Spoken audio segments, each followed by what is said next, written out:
त्याला जर एखादी आवडती गोष्ट मिळाली तर तो कधीही अति उत्साही, अति हर्षात, अति आनंदात जात नाही.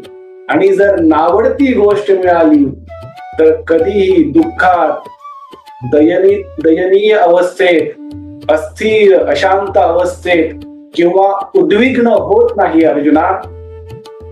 तो त्याच्या इंद्रियांच्या विषयाबद्दल सदैव तटस्थ असतो. इंद्रियांना लागणारे विषय आवश्यक त्या प्रमाणातच तो त्या इंद्रियांना देत असतो. म्हणून तो त्याच्या इंद्रियांबद्दल सदैव तटस्थ राहू शकतो अर्जुना. तो त्याच्या कुटुंबामध्ये असतो, तो त्याच्या मित्र परिवारामध्ये असतो, तो समाजामध्ये वावरतो, तो प्रत्येक कौटुंबिक कर्म